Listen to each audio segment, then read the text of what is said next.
शहजादे हुजूर हाफिज मिल्लत सरबराह आला जामिअतुल शफिया मुबारकपुर हज़रत अल्लामा मौलाना शाह पीर तरीक़त अब्दुल हफीज साहब क़िबला दामो फ़ैज़ुकुम की आमद है। इमसाल कितने बच्चे हुए? अल्हम्दुलिल्लाह। ये पहली दस्तार है। क्या बात रही साहब, हाफिज साहब काबिल मुबारकबाद हैं। यानी पहली बहार भी आई तो गरीब नवाज के छठी की। 6 बच्चे इस गांव से हाफिज कुरान बनकर निकल गए।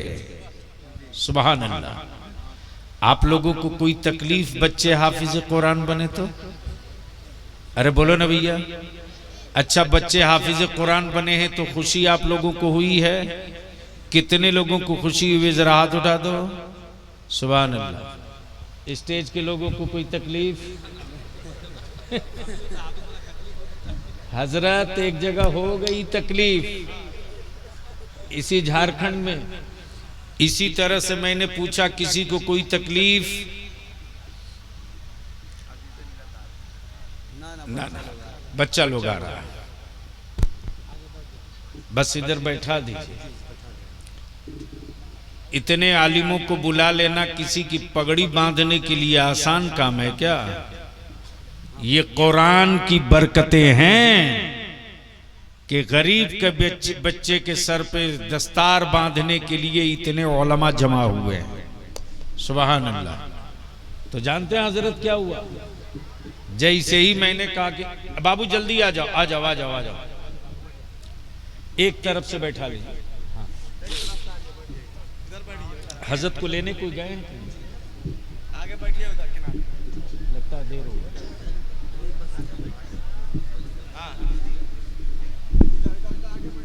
बस 5 मिनट और बलियावी की तकरीर होनी है, सुनेंगे? अरे बोलिए ना, सुनेंगे? तो बुलंद आवाज से एक बार कह दीजिए या रसूल अल्लाह। और जोर से, और जोर से। डॉक्टर साहब बिल्कुल शॉर्ट में कई घंटे की तकरीर में सिर्फ 20 सेंटेंस में कर दूं। ये जितने लोग बैठे हो, क्या चाहते हो आप कि आने वाले दिनों में आपकी औलादें शान और इज्जत के साथ अपने मुल्क की खिदमत करके जिंदा रहें? चाहते हो? अरे बोलो ना, चाहते हो? बोलने में डर क्यों रहे हो? चाहते हैं तो हम आपसे ये नहीं कहेंगे कि पहाड़ तोड़ दीजिए, जमीन फाड़ दीजिए। मालूम है आपके गोपालगंज, सीवान, मोतिहारी, बेतिया, छपरा हर साल गरीब मुसलमान कितनी जमीन बेचकर अपनी बेटियों की शादी कर रहा है? पता है? नहीं है।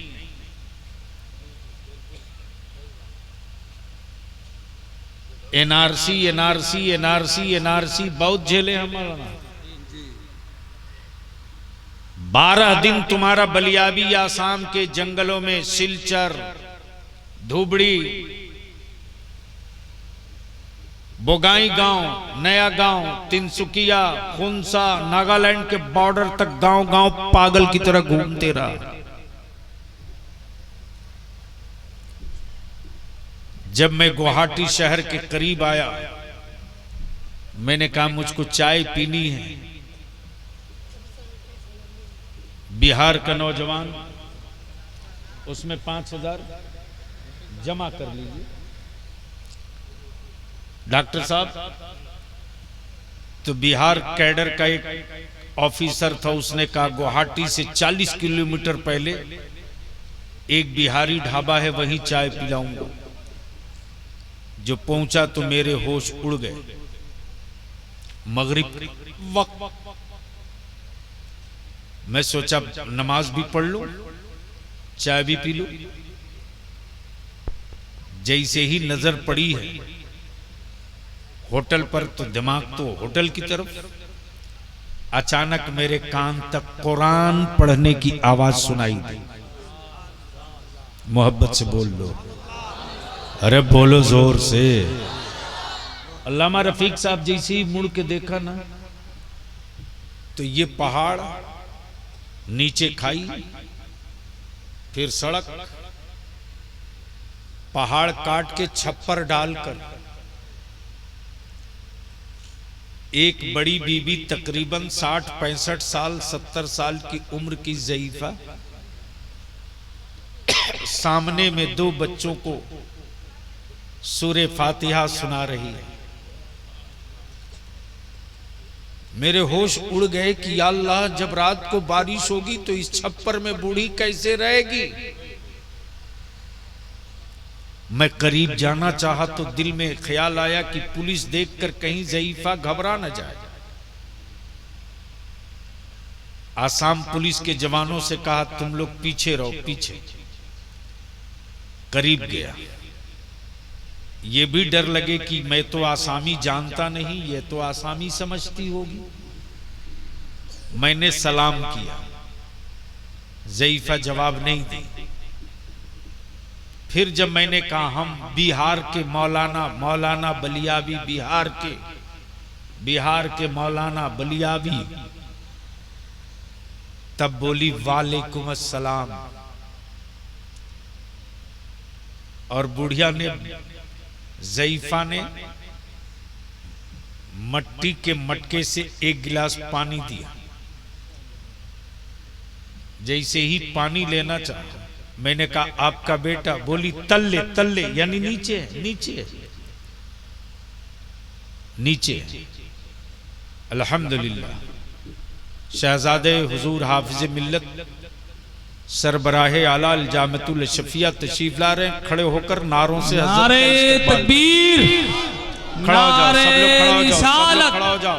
मसलके आला हजरत उलमाए अहले शहजादे हुजूर हाफिज मिल्लत, शहजादे हुजूर हाफिज मिल्लत, हुजूर अजीज मिल्लत, हुजूर अजीज मिल्लत, शहजादे हुजूर हाफिज मिल्लत, मदरसा गौसिया जीनतुल उलूम मदीनतुल इल्म कॉन्फ्रेंस।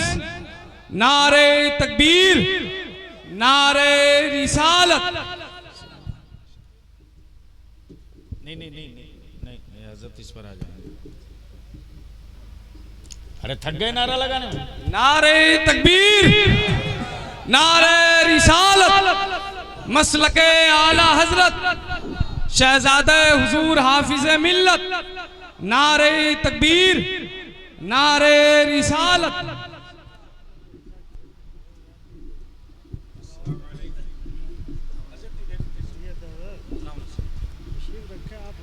नारे तकबीर, नारे रिसालत, शहजादाए हुजूर हाफिज मिल्लत, अजीज मिल्लत। नारे तकबीर, नारे रिसालत। बैठ जाइए। चलो भैया बाद में कर लेंगे, बैठ जाइए।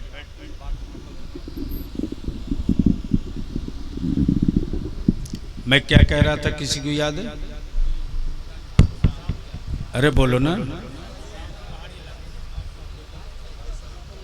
जैसे ही मुझको पानी दे ली, डॉक्टर साहब चले गए। जैसे ही पानी दी, मैंने पूछा आपका बेटा? बोली तल्ले तल्ले, यानी नीचे। मैंने कहा बुलाओ।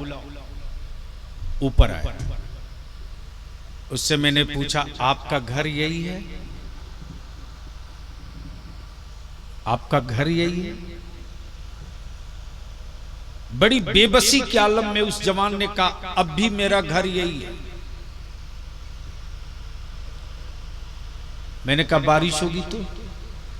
बोला प्लास्टिक की पन्नी है, कुछ फूस है, कुछ प्लास्टिक रखे हैं, ओढ़कर वक्त बिता लेते।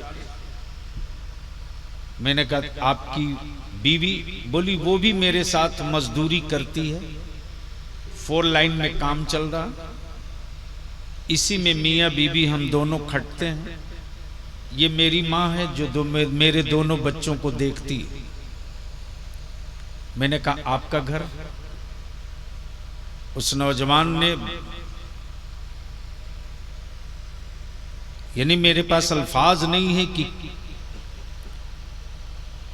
वो किस कदर इमोशनल नहीं जी, भाभक करके सुलग करके उसने बताया।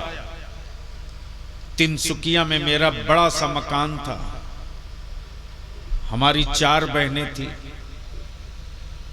4 बहनों की शादी में हमने अपना मकान बेच दिया। मैंने पूछा कि जब एनआरसी के लिए डॉक्यूमेंट्स मांगा जाएगा तब क्या करोगे आप?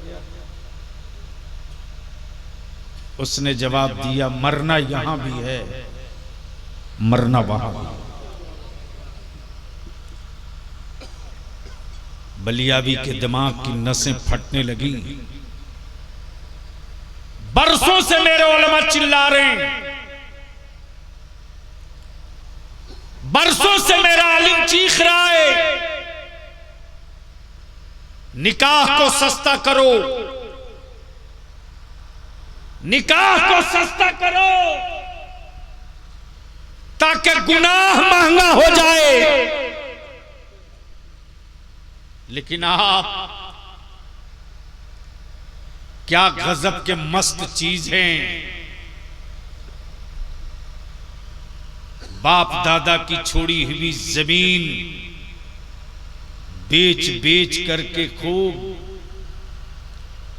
जहेज दीजिए और दावत खिलाइए, और आने वाले दिनों में अपनी औलादों की बर्बादी की तारीख खुद लिखिए। इसलिए अगर आप चाहते हैं कि इज्जत और वकार के साथ मुल्क की खिदमत करते हुए, अपने मजहब पर कायम रहते हुए आपकी औलादें बावकार जिंदगी जिए, तो आपसे सिर्फ इतनी सी इल्तिजा है कि बंद कर दीजिए बारात ले जाना, बंद कर दीजिए जमीन बेचकर वलीमा खिलाना, बंद कर दीजिए खरीदा हुआ दामाद लाना। यही सोच कर ना हवेलियों में बेटी भेजते हो कि तुम्हारी बेटी वहां सुकून के साथ ऐश से रहेगी। अरे निकाह के बाद ही अगर तेरे दामाद का इंतकाल हो जाए तो क्या करोगे? क्या बिल्डिंग और कोठी तुम्हारी बेटी का निवाह कर सकेगी? क्या सिक्के और तिजोरी तुम्हारी बेटी की जरूरतें पूरी कर सकेगी? इसलिए हम आपसे विनती करके कहेंगे कि तरीका बदल दीजिए। बेटी भेजने के लिए हवेली मत ढूंढिए, वो छप्पर तलाशिए जिस छप्पर में मौला अली का गुलाम रहा करता हो। और बहू लेने के लिए तिजोरी वाला बेटे की ससुराल मत ढूंढिए, वो छप्पर ढूंढ लीजिए जहां सैयदा फातिमा की कनीज रहा करती हो, और उसी पैसे को बचाकर अपनी औलादों को पढ़ा दो। तुम्हारा बलियावी कमजोर न कल था, न आज है, न आगे रहेगा। बहुत लोग अंग्रेजियां छीलते हैं, मैं भी सुनता हूं फेसबुक व्हाट्सएप पर। क्या हालत थी कल तक हमारे मदरसे के, मदरसा एजुकेशन बोर्ड के सर्टिफिकेट की? कुत्ता बिल्ली नहीं पूछने को तैयार था। मदरसे से निकलता था, मदरसे में जाता था। लेकिन ये तेरे बलियावी की लड़ाकू कलेजे की दीन है। कि आज बिहार मदरसा एजुकेशन बोर्ड के सर्टिफिकेट पर अब हमारा बच्चा पुलिस में भी बहाल हो सकता है, कलेक्टरिएट में भी जा सकता है, सेक्रेटेरिएट में भी जा सकता है, हिकमत में भी जा सकता है, नीट में भी जा सकता है, बीपीएससी में भी जा सकता है, यूपीएससी में भी जा सकता है। हर शोबे हयात में हमारा बच्चा जा सकता है। ताली मत बजाइए, ताली मत बजाइए। बड़ी मुश्किलों से लड़ने के बाद किनकी गालियां मैंने नहीं सुनी है साहब। जिन हरामखोरों को सियासत की हिज्जे नहीं पता, उसने भी फेसबुक पर, व्हाट्सएप पर गालियां लिखी हैं। ये बलियाबी की देन है जो लग करके मैंने कहा कि हुकूमत के सरबराह से कि हमें नहीं चाहिए ये ज़कात और फितरे का पैसा, ये बंद कीजिए, इसकी नहीं चाहिए, अठन्नी चवन्नी नहीं लेंगे, मत दीजिए, इसी पैसे का इस्तेमाल कीजिए। और हज हाउस का इस्तेमाल साल में सिर्फ 2 महीना है, बाकी 10 महीना ये बिल्डिंग खाली रहती है, इसका क्या इस्तेमाल है? तब उन्होंने मुझसे कहा कि क्या करना चाहिए। मैंने कहा ये चवन्नी अठन्नी देना बंद कर दीजिए और इसी पैसे का इस्तेमाल दरोगा की बहाली, स्टेट सर्विस कमीशन की तैयारी के लिए स्पेशल कोचिंग का इंतजाम कराइए, क्वालिटी टेस्ट कराकर। जब तक बलियाबी के पास बच्चे बीडीओ सीओ नहीं होंगे, डीएसपी थानेदार एसएचओ नहीं होगा, तब तक कटोरा लेकर भीख मांगते रहोगे, कुछ नहीं होने वाला। आज उसी की देन है, आज उसी की देन है कि बिहार स्टेट सर्विस कमीशन में अब हमारे कुछ बच्चे नजर आने लगे। ये बात मैं किनको बोलूं, कहां बोलूं, कौन सुनेगा? जिनको सियासत के हिज्जे नहीं पता वो समझेगा। इसलिए मैं आपसे अपील करूंगा, मस्जिदों में निकाह करो, मस्जिदों में पैसा बचाओ, मस्जिदों में निकाह करो और उसी पैसे को बचाकर अपने बेटा और बेटी को पढ़ा दो। अगर पढ़ाकर पावर वाला कलम दिला दिया ना, तो यही हमारा बच्चा अपने कलम की नोक को बाहर करके कहेगा, सुन हुक्मरान सुन, इक्तदार वाला सुन, साहबे तख्त सुन, हमारे माँ बाप ने मुझको चौराहे पर नहीं छोड़ा है, मैंने मेहनत करके पढ़ी है और पावर का कलम मिल चुका है। अगर मेरा हिस्सा नहीं दोगे तो इसी कलम की नोक से इक्तदार का सीना चीर दूंगा। मेरी कब्र तो नहीं बनेगी, सत्ता का कब्रिस्तान बना दूंगा इसी कलम की नोक से। लेकिन कौन समझाए मियां टोली के बच्चों को? बाप ने बढ़िया बढ़िया मोबाइल दे दिया, स्मार्टफोन, रात को 12 बजे 1 बजे 2-2 बजे तक मुस्लिम मोहल्ले में बच्चे व्हाट्सएप फेसबुक पर लगे हुए। अरे बच्चे तो बच्चे, बेटियां कुंवारी बेटियां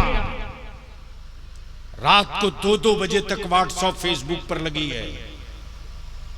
इसका साइड इफेक्ट यह है कि न जाने कैसे कैसे क्राइम हो रहे है। बाप की हिम्मत जो बेटी को डांट सके, है भाई की हिम्मत जो बहन का मोबाइल चेक कर सके। बुज़दिल हो चुके हो। काश रात को मां अपनी बेटी के हाथ से मोबाइल छीन लेती और छीन कर इतना कह देती कि बेटी बजाए इस डब्बा के जरिए आदमी से बातें करने के, काश तेरा सर सजदे में होता और तू अपने मौला से बातें करती, तो तेरे सजदों की बरकतों से खानदान की गुर्बत भी दूर हो जाती और इलाके में रहमत व नूर की बारिश भी होती। अल्लाह रब्बुल जलाल अमल खैर की तौफीक रफ़ीक अता फरमाए। जिन जिन लोगों ने मस्जिद की तामीर में हिस्सा लिया है, कुर्बानियाँ पेश की, अल्लाह रब्बे जुल जलाल सबकी कुर्बानियों को कबूल फरमाए। यार जिंदा, सोहबत बाकी। सलाम अलैकुम।